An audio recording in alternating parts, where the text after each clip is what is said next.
Have you ever asked yourself, why do I let people's words cut so deeply? Why does the opinion of someone who doesn't truly know me have the power to disturb my peace? The truth is, most of the things that bother us are not about the world outside, they are about the world within. Every insult, every criticism, every careless glance only hurts because it touches a wound that already exists inside us. And when we hand strangers the keys to our emotions, we are quietly admitting that they hold more authority over us than we do ourselves. Think about it. Life is short, fragile, unpredictable, yet we spend so much of it entangled in invisible battles, trying to defend our reputation, trying to be understood, trying to convince others of our worth. But what if the greatest freedom is not found in changing what people say, but in mastering how little it matters to you? What if real strength is not loud, not defensive, not aggressive? What if real strength is silent, a heart that cannot be shaken, a mind that refuses to bend to trivialities? What if the most powerful response to life's noise is serenity? We are born into a world where almost from the first breath we are trained to notice eyes upon us. A child learns quickly that a smile wins approval and a mistake brings shame. Before we can even form our own understanding of who we are handed mirrors that reflect not truth, but expectation. Parents tell us how to behave because others are watching. Teachers correct us not only to teach but to prevent embarrassment in front of peers. The culture around us whispers a constant lesson. You are only as worthy as the approval you can gather. And so, without realizing it, we inherit the belief that peace is not something we build within ourselves. It is something the outside world grants us if we are good enough. This belief is so subtle yet so dangerous because it sets us up for a life of chasing shadows that can never be caught. As we grow older, the approval we chase changes shape but not substance. In school, it might be the desperate desire to fit into a certain group, to not be laughed at, to not be the outsider. In adulthood, it becomes the hunger for professional validation, the longing for recognition, the fear of being invisible. We dress in certain ways not only because we like it, but because we fear judgment. We speak carefully not because we are thoughtful, but because we are terrified of being misunderstood.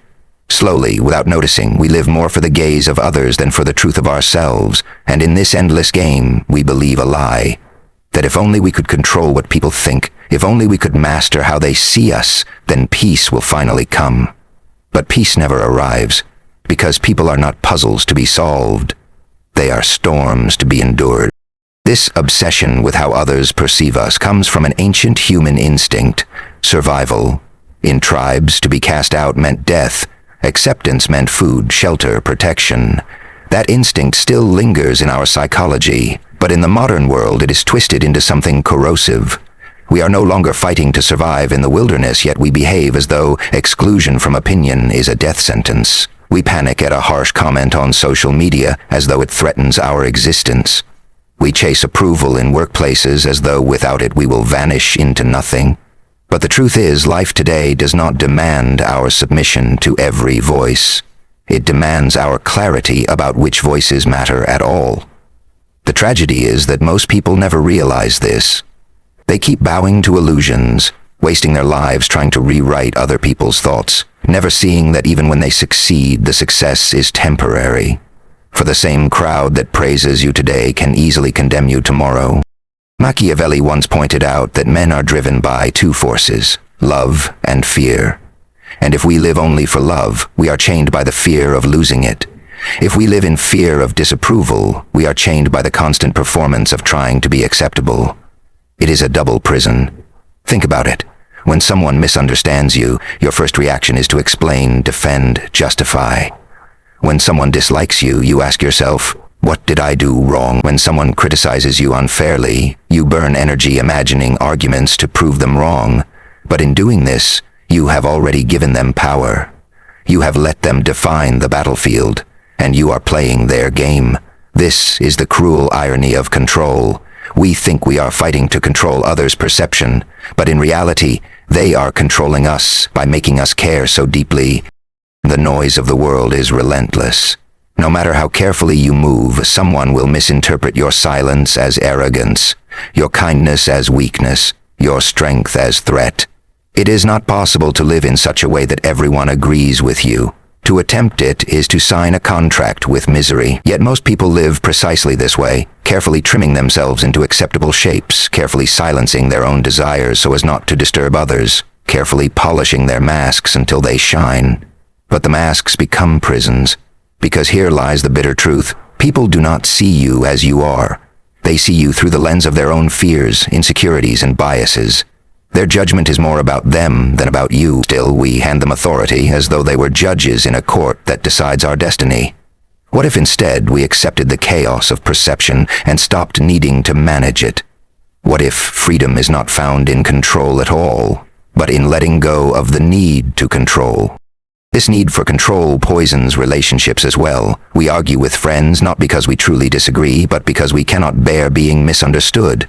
We beg partners to see us for who we really are, as though our worth depends on their perception. We compete in careers not always for the love of the craft, but for the recognition that tells us we are significant.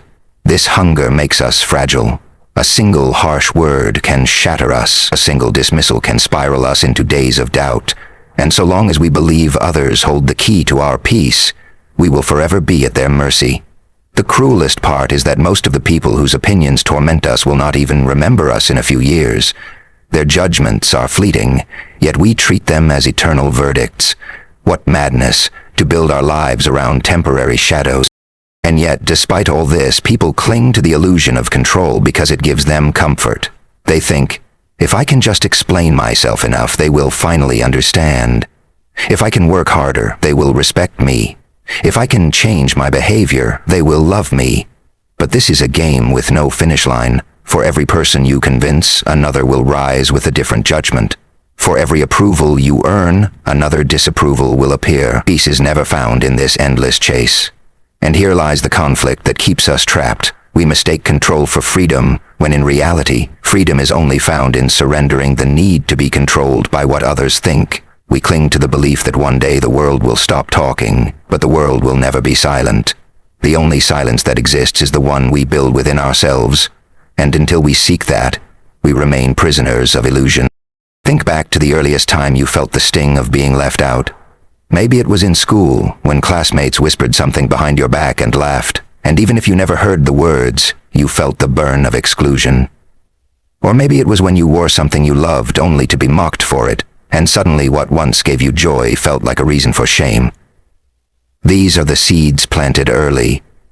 The belief that others have the power to define how we feel about ourselves. And as children, we don't yet know how to filter what matters from what doesn't, so we carry those seeds into adulthood. The voice that once belonged to a classmate becomes our own inner critic. The laughter that once came from others becomes a memory that echoes in silence. It seems small in the moment, but these early experiences create scars that later explain why we are so easily disturbed by what others think. As life progresses, the stage simply changes, but the play remains the same. Instead of classmates, it becomes colleagues. Instead of laughter in a playground, it is whispers in a meeting room. You begin to sense the same old panic when someone doubts your idea, the same sting when your contribution is overlooked, the same silent rage when credit is taken by someone else. Deep down, the feelings are familiar. They connect to the child who once wanted to be accepted, who once wanted to prove their worth, even when logic tells you it doesn't matter. Your emotions betray you, because those old wounds have not fully healed. And so, the adult version of you finds yourself replaying the same emotional cycles. You wonder why an offhand comment from a coworker can keep you awake at night. You wonder why a small disagreement with a friend feels like rejection all over again. It is not the present moment that hurts. It is the accumulation of past experiences carried silently inside you. We rarely pause to see the pattern. A harsh remark from a stranger on the internet should be meaningless, yet it clings to us like a stain. Why? Because it touches the same wound that someone else once created. And instead of seeing this clearly, we keep reacting as though every comment, every dismissal, every misunderstanding has eternal weight. We pour energy into explaining ourselves to people who don't care. We give time to replaying arguments in our minds, imagining what we should have said. We even let resentment poison our hearts long after the event is gone. Yet, if we look honestly, how many of those painful experiences truly matter now? The teacher who doubted you, gone. The friend who betrayed you, distant memory. The partner who dismissed you, life has moved on. But the emotions remain because we chose to carry them. Carrying wisdom, what once was an event, has turned into a wound. We keep opening every time someone new brushes against it. And so life feels heavier than it should, not because of what is happening now, but because of the unhealed weight we never set down. The world is filled with people whose words and actions will never match your heart. Some will underestimate you, not because you lack worth, but because they lack vision. Some will judge you, not because you are wrong, but because they project their fears onto you. Some will leave you, not because you are unworthy of love, but because they never knew how to hold it in the first place. But in the moment of pain, it rarely feels that way. It feels personal. It feels like proof that something is wrong with us. And so we internalize it, telling ourselves that if only we were smarter, kinder, stronger, or more beautiful, we would not have been treated this way. This is the great illusion, that the behavior of others is evidence of our value. In truth, the way people treat us is more often a mirror of themselves. Their impatience, their cruelty, their indifference, all reveal their own battles. Yet still we take it as our burden, as if our soul must bend under their shortcomings. But here is the turning point. We must recognize the difference between pain that belongs to us and pain that belongs to others. When someone ridicules you, the instinct is to shrink, to question yourself, to wonder if they are right. Yet if you pause, if you look deeper, you will often see that their ridicule was born from envy, insecurity, or ignorance. When someone dismisses your dreams, you assume they are wiser, but often they are only limited by their own fears. When someone abandons you, you assume you were not enough, when in reality, their capacity to love was too small to contain the depth of who you are. If we can begin to see the truth beneath the surface, then the sting begins to fade. The wound no longer feels eternal. We start to separate our identity from other people's actions, and with that separation comes a quiet kind of strength. The power to stop carrying burdens that were never ours to begin with.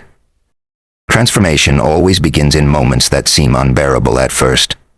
Think of the times you were broken by rejection, when your chest felt heavy and your spirit felt crushed. In those moments you believed you could not move forward. And yet you did. You found new paths, you met new people, you discovered new strengths. Looking back, many of those moments that once felt like endings were actually beginning. The job you lost created space for a new opportunity. The relationship that collapsed taught you boundaries and resilience. The betrayal that shattered you awakened the wisdom to never abandon yourself again. These experiences feel cruel when we live through them, but in retrospect, they are often the fires that refine us. Without them, we would not carry the depth we do now. Without them, we would not know our own endurance. Without them, we would still believe our worth depended on fragile approval. The very pain that once seemed unbearable becomes the foundation of maturity and quiet confidence. And so every time someone misunderstands you, dismisses you, or wounds you, you stand at a choice. You can let the experience sink into you as proof of unworthiness, adding another weight to the collection you carry, or you can let it pass through you as a lesson, as a test, as a chance to release what no longer serves you. Relatable experiences remind us not of how powerless we are, but of how often we hand away our power. Power, the sting of being judged, does not define us. It exposes where we have not yet healed. The silence of being ignored does not erase us. It reveals how deeply we crave recognition from outside instead of within. Life will never run out of voices that try to define you, but every voice you choose not to absorb becomes a step toward freedom. Every scar you choose not to reopen becomes evidence of your strength, and one day you will look back on all the experiences that once seemed unbearable and realize they were never chains, they were keys. Imagine for a moment that you are standing in the middle of chaos. Around you people are speaking, criticizing, laughing, and judging. The noise is heavy, the air thick with tension, yet inside your chest there is silence. Not the silence of emptiness, but the silence of unshakable stillness. This silence is not given by others, it is not created by circumstances, it is born from within. It is the kind of stillness that comes when you finally realize that no voice outside you has the authority to dictate your worth. This awakening does not happen in a single day. It is carved slowly, through scars, through struggles, through countless moments of breaking and rebuilding. But once it awakens, it becomes your shield. You walk through storms not because storms stop existing, but because storms no longer touch your center. That is the beginning of real strength, the kind that no one can take away. Strength has long been misunderstood. Many think strength is about domination, about controlling others, about proving yourself louder and harder than anyone else. But true strength is quieter. It does not need to shout because it is rooted too deeply to be shaken. It is found in the ability to remain calm when others lose control, to stay grounded when others are carried away by emotion. True strength is not visible in fists but in composure, not in arguments but in silence, not in aggression but in dignity. It is the choice to walk away rather than defend yourself to those committed to misunderstanding you. It is the courage to be disliked rather than betray your truth. The awakening of inner strength is not about becoming harder. It is about becoming untouchable in spirit, no longer bound by the fragile threads of external approval. Picture scars across your life. The betrayals, the humiliations, the failures, the heartbreaks.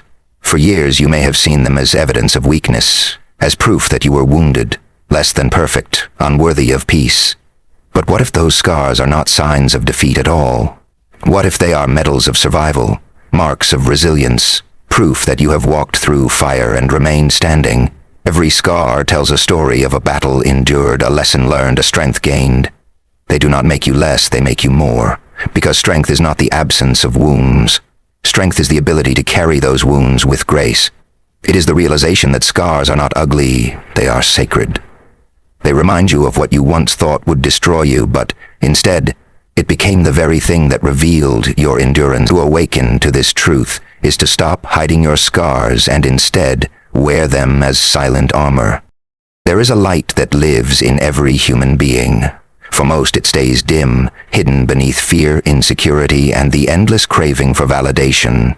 We dim it ourselves, afraid of being judged if we shine too brightly, afraid of being envied if we succeed, afraid of being rejected if we show our authentic selves. But the moment of awakening comes when you decide the light is no longer negotiable. You stop adjusting yourself to fit into others' shadows. You stop apologizing for existing in your full measure. You stop silencing your voice so others can be comfortable. That is when the light begins to grow. Slowly, quietly, and then undeniably. It illuminates your path, not because the world changes, but because you finally choose to see through your own eyes instead of borrowed lenses. The strength of light is that it cannot be hidden forever. It will always find a way through cracks, through darkness, through doubt. Your light is not for their approval, it is for your freedom. Strength is also found in solitude, not the solitude of loneliness, but the solitude of belonging fully to yourself. When you can sit alone in silence and feel complete, you have tapped into a power that the world cannot touch. Many fear solitude because it removes the distractions that allow them to escape themselves. They seek noise, company, and attention as proof they are alive. But solitude is where true awakening happens. In solitude, you meet yourself without masks. You face your fears, your insecurities, your truths, and you learn to embrace them instead of running. When you learn to enjoy your own presence, you are no longer desperate for others to fill the silence. That is where the roots of strength grow deepest, when you need nothing from the outside to confirm what you already know within. Solitude teaches you that the only company you will never lose is yourself, so you must become a friend to your own soul. There is also power in silence, not the silence of submission, but the silence of sovereignty. Silence does not mean you are weak. It means you refuse to waste energy on battles unworthy of your spirit. You do not need to respond to every insult, to defend against every accusation, to explain yourself to every doubter. Silence is strength because it is a choice. It is the refusal to be dragged into the mud by those who thrive in it. It is the decision to let your actions, your presence, and your dignity speak louder than any words. Silence creates mystery, and mystery commands respect. When you stop reacting to every provocation, you begin to master yourself, and mastery of self is the highest form of strength. The awakened soul knows that not every truth needs to be spoken, not every fight needs to be fought, not every wound needs to be exposed. Sometimes, the strongest answer is silence itself. Awakening is not about becoming someone else. It is about remembering who you were before the world told you to be different. It is peeling back the layers of fear, expectation, and self-doubt until you arrive at the core of yourself. That core has always been strong, but you could not see it through the noise. Awakening is realizing that nothing outside you defines you. Not the applause, not the criticism, not the rejection, not the praise. You become strong not by adding something new, but by removing everything false. You awaken when you recognize that your worth is not conditional, not fragile, not negotiable. It is inherent, unshakable, eternal. From that realization you rise, not with arrogance, not with hardness, but with quiet certainty, and in that certainty you discover the kind of strength that cannot be broken. The kind that carries you through storms, through solitude, through scars, into a life where you are finally free. Never let anyone bother you, not because you are cold, but because you are awake. When you reach that state of awakening, you no longer measure your life in the weight of other people's words. You no longer crave the validation that once kept you chained, nor fear the disapproval that once made you small. To live untouched by the noise of others is not arrogance, it is freedom. It is the highest kind of peace, one that does not depend on silence from the outside world but grows from silence within yourself. Imagine walking through the same world you live in now, but the voices that once pierced your spirit barely reach you anymore. Imagine insults sounding like echoes fading in the distance, irrelevant to the truth you hold in your heart. This is not about ignoring the world. It is about no longer letting the world dictate how you feel about yourself. It is about stepping out of the prison you didn't even realize you were living in. A prison built out of other people's opinions. The greatest revolution is not external. It is not about silencing critics or convincing doubters. It is not about proving yourself until they finally see your worth. That path never ends, and it never brings peace. The revolution begins when you realize you do not need to be seen to exist. You do not need to be praised to matter, and you do not need to be understood to be whole. Outward validation is fragile. It shifts with moods, with circumstances, with the fleeting attention of others. But inner validation born of deep self-acceptance remains steady even in the face of storms. This revolution is quiet, invisible to the world, but transformative in its power. It turns rejection into redirection, judgment into irrelevance, and loneliness into solitude. Once you reach this place, you stop performing for the crowd because you no longer fear what happens if they turn away. You stop explaining yourself because you know the truth needs no audience. You stop asking for permission to exist because existence itself is proof enough. Your life is too short to be wasted on noise. Every moment you give to bitterness, to arguments, to self-doubt, is a moment stolen from the life you could be living. The time you spend obsessing over how others see you is time you could spend building, creating, healing, and growing. Think of the countless hours people waste rehearsing arguments in their heads, scrolling endlessly through comments, replaying old conversations in the hope of finding closure, and yet, those people will one day look back and wonder where their life went. Do not let that be you. Life is fragile. Your days are limited. To let them be consumed by voices that will not even remember you tomorrow is to abandon the gift of being alive. The deeper truth is this: those who criticize will move on to the next target. Those who misunderstand will forget you. Those who dismiss you will eventually vanish from your story. Why let temporary figures leave permanent marks on your soul? Why carry their words like scars when they were never worthy of shaping your life in the first place? Let them talk. Let them doubt. Let them misunderstand. Let them even walk away. This is not defeat. It is liberation. Because in that space where others stop holding power over you, something extraordinary happens. You finally hear yourself. Your voice, your truth, your vision becomes louder than the static around you.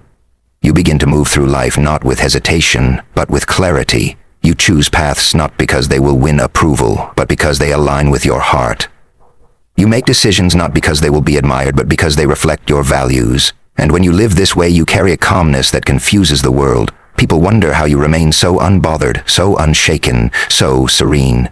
They may call it indifference, but it is not indifference. It is mastery. It is the refusal to hand over your soul to people who never earned the right to hold it. And that refusal, quiet as it seems, is the most radical act of all. Understand this. The deepest victory is not when others finally respect you. It is not when they regret underestimating you. It is not even when you rise above them in success. Those victories may feel sweet for a moment, but they are temporary. The deepest victory is when you no longer need their respect, their regret, or their recognition to feel whole. The deepest victory is when you walk into a room and know that even if no one notices you, you are still enough.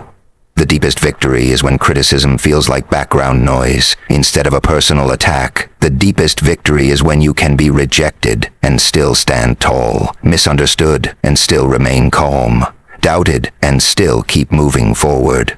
That kind of strength cannot be given by anyone else. It can only be discovered by you. And when you carry it, you become untouchable in a way no applause or criticism could ever compete with. So let this be your silent, soulful call to action. Stop giving away the authority over your peace. Stop trading your freedom for the fragile approval of others. Stop waiting for the world to stop talking before you begin to live. The world will never be silent, but you can be. The world will never be consistent, but you can remain steady. The world will always misunderstand, but you can always understand yourself. The revolution you are looking for is not out there, it is within you. And when you finally choose to honor it, you will know the rarest kind of freedom, the freedom of a soul no longer owned by the voices around it. That is the essence of awakening. That is the definition of strength. And when you step into that silence within, when you finally belong to yourself completely, you will discover that you have always been untouchable.